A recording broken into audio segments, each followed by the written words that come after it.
por mais uma oportunidade que Ele nos concede de estarmos juntos, pregando a Sua palavra. É um privilégio muito grande que nós temos. E o Senhor nos chamou para fazer esta obra, Sua obra, de glorificar o nome do Senhor. E até você vai entender logo isso no texto que nós vamos ler.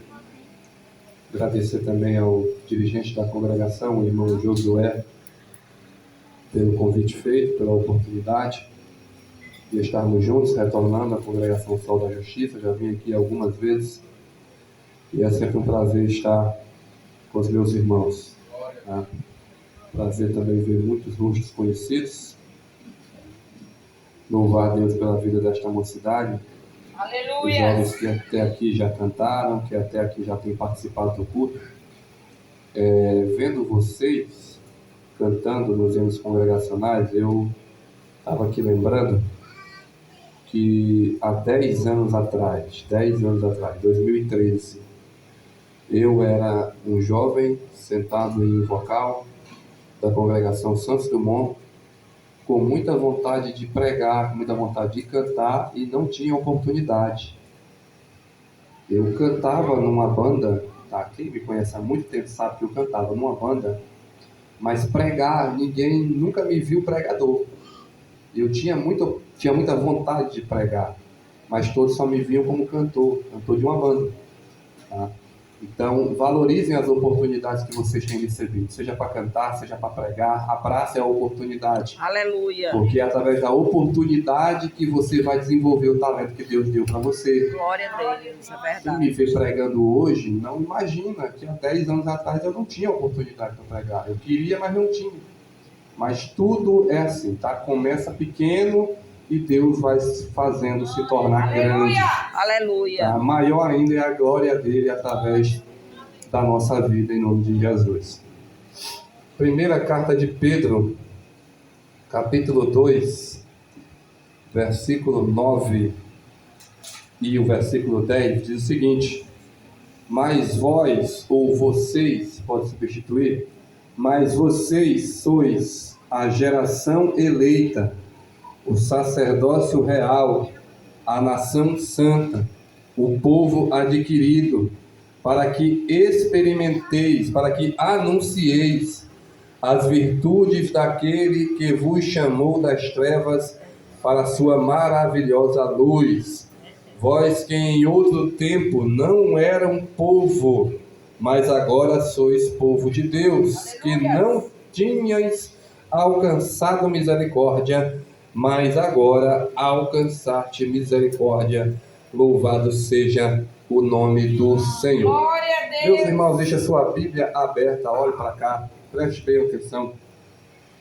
Pedro, o apóstolo Pedro, tá? Um dos 12 chamados por Jesus, ele está escrevendo para várias igrejas. Se você ler no capítulo de número 1 desta mesma carta que nós começamos a ler, e se você olhar logo no primeiro versículo, você vai ver que Pedro está saudando crentes de 5 tipos de lugares diferentes. Então eram igrejas, as conhecidas igrejas da Ásia Menor, que estavam espalhadas, tá, pela Europa, pela região da Ásia.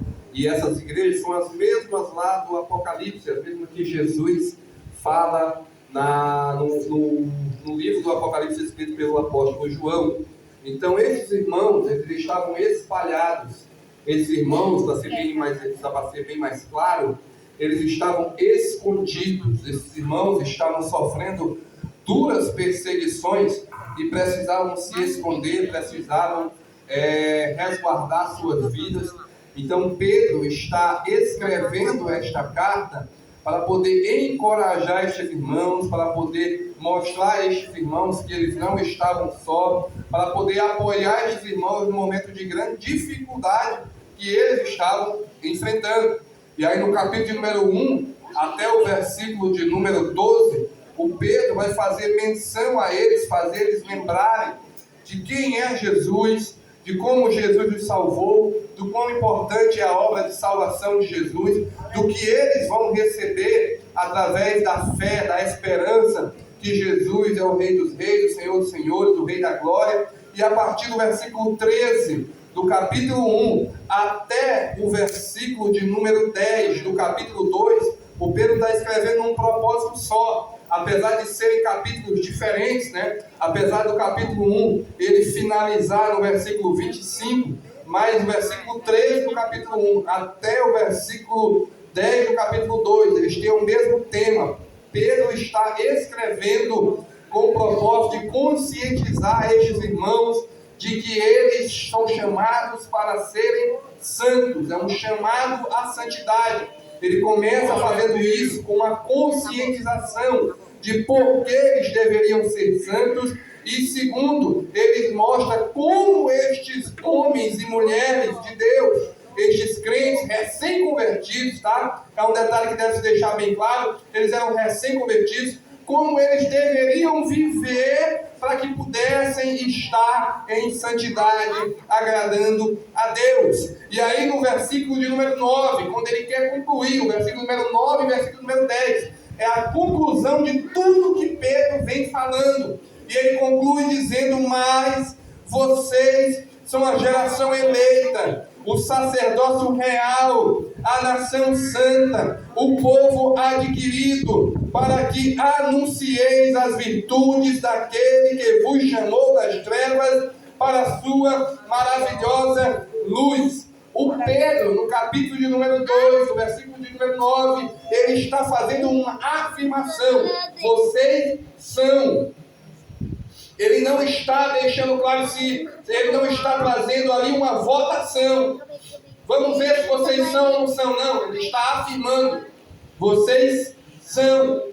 E ele faz 4 afirmações para este povo e para todos os crentes de todas as eras, todos aqueles que confessam que Jesus Cristo é o Senhor e Salvador da sua vida. Esta promessa está debaixo da vida desta pessoa. Estas 4 afirmações. A primeira delas é que nós somos a geração eleita. Glória a Deus. Pedro diz: vocês são geração eleita. Observe bem, existem povos e povos espalhados pelo mundo. A gente tem, por exemplo, o povo brasileiro, a nação brasileira. Nós vemos pessoas, aí você pode encontrar através das redes sociais, pessoas que se orgulham de serem brasileiras, de terem nascido aqui, né? A gente tem um ditado por aí que diz que Deus é brasileiro. Mentira! A gente tem por aí as pessoas que dizem que se orgulhar de serem brasileiras, que se orgulhar de jeitinho brasileiro, pessoas dizendo, orgulhosas das nações que elas fazem parte. O israelita também era uma pessoa assim, orgulhosa de ter nascido israelita, de pertencer à nação escolhida por Deus, de pertencer à família de Abraão, através da sua descendência. Então, existem povos espalhados pelo mundo. Talvez você não goste de ser brasileiro, talvez você gostaria de ter nascido em outro país. Você gostaria de ser americano, europeu, ter nascido na Espanha, ter nascido na Itália, em qualquer outro lugar. Mas quando Pedro ele diz, vocês são a geração eleita, Pedro, ele não está classificando o povo. Pedro, ele não está classificando nacionalidade, seja no Brasil, na Espanha, na Itália, em Israel, ou em qualquer lugar do mundo. Se uma pessoa confessa a Jesus como Senhor e Salvador da sua vida, se ela recebe a Jesus como Rei dos Reis, como Senhor dos Senhores, e se ela passa a obedecer a Deus, ela passa a ser parte do povo de Deus, ser geração eleita de Deus. Glória a Deus. Aleluia. E o Pedro continua. Ele diz, vocês são geração eleita. Observe, se nós somos geração eleita, alguém elegeu. Se nós somos geração eleita, alguém elegeu. Você vive num país em que vivemos em um Estado democrático de direito. Pelo menos na teoria, segundo a Constituição, é um Estado democrático de direito, aonde todos os nossos representantes, eles são eleitos através do voto popular. E aqui eu não vou entrar na questão se são bons ou se são ruins, se fazem o certo ou se fazem o errado, Isso aí nem precisa a gente passar muito tempo para discutir, para a gente chegar à conclusão. Você já sabe a resposta. Mas quando Pedro chega e diz que vocês são geração eleita, Aleluia! ele está dizendo que alguém elegeu. Essa pessoa que elegeu é o próprio Deus, é o próprio Criador, é o Criador do céu e da terra. Você vai ver essa confirmação no livro de Efésios, quando Paulo escreve a sua carta aos Efésios. Ele diz que Deus, antes da fundação do mundo, Ele elegeu o seu povo, Ele elegeu a sua igreja, Ele planejou que Jesus seria o Redentor, seria o nosso Rei, seria o nosso Senhor, e ali Deus trouxe o plano da salvação ao homem. Aleluia! Glória a Deus! Se você se candidatar nas eleições municipais do ano que vem, por exemplo, você vai precisar do voto popular. Muito possivelmente você vai ter que sair por aí mentindo muito, prometendo aquilo que você não tem, para ganhar. Porque as pessoas querem ouvir isso, menina. Elas querem que você convença elas, que você prometa a elas, muitas vezes aquilo que você não tem. Agora olha para cá. A eleição da geração que Pedro está falando na sua carta, no capítulo número 2, versículo número 9, não foi feita através de uma urna eletrônica, não foi feita através de voto popular, não foi feita através de uma eleição humana. A eleição que Pedro está falando, ela foi feita lá na cruz do Calvário, quando Jesus disse: está consumado. Ele estava nos fazendo parte do povo de Deus. Glória a Deus! Aleluia! Glória a Deus! Nós fomos eleitos em Cristo. A nossa eleição está em Cristo. E ainda digo mais, a nossa eleição ela é incondicional. Em que sentido? Não é o que você tem que chamou a atenção de Deus. Não é. Aleluia! Mas o que é isso, meu filho? Eu sou uma pessoa boa. Não é o que você tem. Não é o fato de você ser bom. Não é o fato de você ser crente. Não foi isso. Você lê no versículo 10, você entende. Pedro diz: vós que antes não tinhais alcançado a misericórdia de Deus, mas que agora alcançaram a misericórdia de Deus. O fato de você ser geração eleita, de você ter sido eleito por Deus, através da vida, morte e ressurreição de Jesus Cristo, através do que Cristo fez por nós na cruz do Calvário, está na misericórdia de Deus, que é a causa de nós não sermos consumidos. Louvado seja o nome do Senhor. Glória a Deus! É por isso que todos os dias você tem que louvar Deus pela misericórdia dele. Aleluia!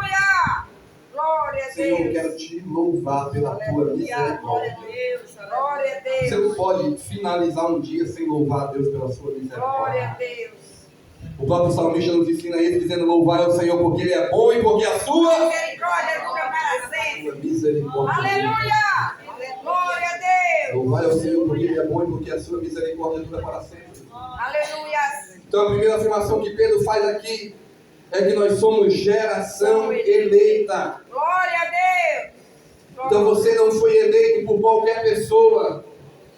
Quando nós somos eleitos para representar um povo, para representar e fazer alguma coisa. Só que aqui você foi eleito por Deus. Aleluia!